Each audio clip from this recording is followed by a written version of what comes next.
What makes you think you're different from me? I'm not wearing hockey pads. Oh, you're not wearing any kind of pads, are you?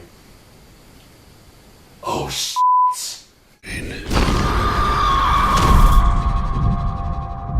What do you fear?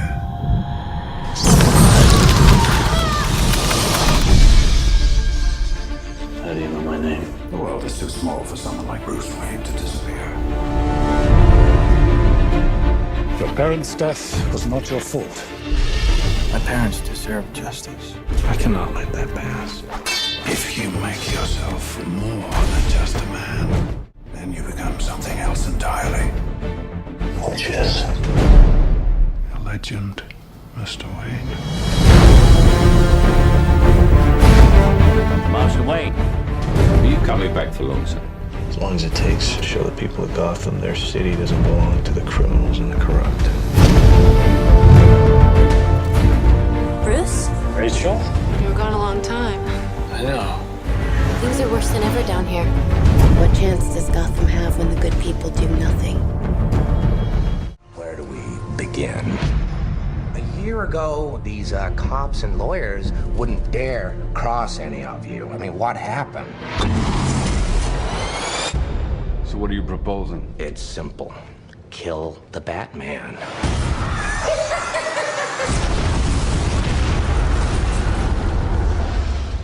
Here's my card. Bruce, this is Harvey Dent. Rachel's told me everything about you. I certainly hope not. You once told me that we'd be together. Did you mean it? Bruce, don't make me your only hope for a normal life. You're Alfred, right? That's right, sir. Any psychotic ex-boyfriends I should be aware of? Oh, you have no idea. Good evening, ladies and gentlemen. We're tonight's entertainment. Well, hello, beautiful. You look nervous. Alright, so first of all, we're doing a double review. First on Batman Begins. This is the reboot of the franchise directed by Christopher Nolan. This is a new origin story of Batman. New Batman, played by Christian Bale, who we'll get to in a second. We have Scarecrow, Katie Holmes playing Rachel Dawes. It's the reboot that we've been waiting for. I literally love the action scenes in the movie. I really liked how Christian Bale killed it in this role. He was awesome. Absolutely, even though he has that voice. But you know what, it fits him well. The Scarecrow is pretty cool. Katie Holmes was pretty cool, pretty good in her role. Cillian Murphy, yeah, he was excellent. Everyone was good in this movie. All the scenes were awesome. The machines they had were awesome. It was pretty cool. And definitely, what I thought was interesting is how like they portrayed the sequence where his parents got killed really well. That was well done right there. That was well done. That's what I really liked about the movie. And I definitely liked the beginning of the movie too, how they was able to try and conquer his fears, how he was able to train. Yeah, by becoming a ninja. Ra's al Ghul, played by Liam Neeson. Perfect casting choice, by the way. Nothing much to say about that one. We know how Batman is now able to go in the shadows because he is a ninja. Wow. He's a ninja. First of all, Christian Bale, hats off to you. You killed it as Batman. You made us forget about George Clooney's performance, even though I still do. Even though he has that voice, it fits him really quite well because he is unleashing his demons out on people. I'm like, oh my god. Katie Holmes as Rachel Dawes. Even though I prefer Maggie Gyllenhaal, which we'll get to in the next review, I still liked Katie Holmes. I thought she did a good job. Michael Caine as the butler.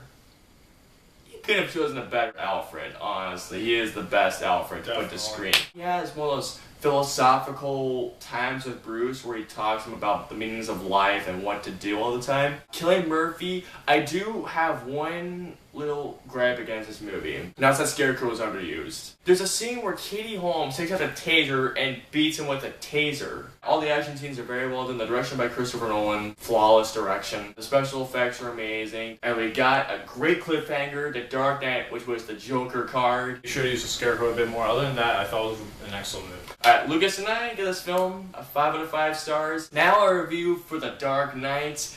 The second movie people have been saying is the best comic book film ever made. So The Dark Knight takes place a couple of years after Batman Begins, and now we have a new villain, which is the Joker played by Heath Ledger. perfectly by Heath Ledger. You could not have chosen a better Joker, Christopher Nolan. Seriously. Batman, although criminals away along with the help of Harvey Dent, played by Aaron Eckhart, arguably his best performance in the movie. But the Joker is here to spread some chaos in the city and put Gotham in its worst possible point. Every time you hear his voice on screen, you know something bad's gonna happen. You know it. Heath Ledger, excellent Joker. That was one of the best parts. Christian Bale played an excellent Batman again. And also, like, there are definitely some scenes that I really liked. The action sequences, the bat motorcycle he had in the movie. Oh, the Bat Pod? Bat Pod, that was sick. That was pretty sick. And I also like some of the methods he uses, like, just terrorize people, including one scene where it has him in, like, the two boats. Oh, that was an awesome. That was awesome scene, because he had, like, one of them had an explosive device, and before it would blow them both up by midnight, unless the other one blew up the other boat. Magic trick on it. Okay, which I will argue is the Joker's best moment in that movie. It was that the Joker, while he's scary, he has that comicality to him. He has the element that makes him a somewhat likable character in a sense. Maggie Gyllenhaal, excellent. Much better than Katie Holmes. And I love the situation that the Joker puts Batman in near the end of the movie. I remember that. And at the end of the interrogation scene, oh my god, that was one of probably the most suspenseful parts of that movie. Comes the introduction of Two-Face. Oh, Two-Face. Oh my god. Yes. They only said Two-Face one time. They always called him Harvey. Definitely like some of the action scenes in the movie. Definitely the hospital scene where he's dressed as a nerd. That was pretty interesting to see that. The scene that really speaks out to me the most is when the Joker gets flipped over in the truck that he's in. And when Batman's in the Bat Pod, he's going right towards him. And I love this moment when Joker just says, "Come on, what you doing? What you doing? Hit me. Hit me." Because he wants Batman to break his rule of not killing anybody. That's the most sacred rule of being a superhero or a hero. You cannot kill anybody. And I love how he just tries to push him to do that. In terms of flaws, I honestly don't think there's any flaws with Dark Knight. Realistically, there are not. It is a near masterpiece. I think we can both agree on that. Right. And for our rating, we give The Dark Knight 5 out of 5 stars. It is a near masterpiece. And we cannot wait for The Dark Knight Rises when we see it for the midnight screening in IMAX. It's going to be awesome. That does it for a double feature of Batman Begins and The Dark Knight. I want to thank Lucas here for being part of this review. We will see you guys for yours, and April's Lions review of The Dark Knight Rises on Friday morning. See you then. Seriously, do it. Do it. Do it.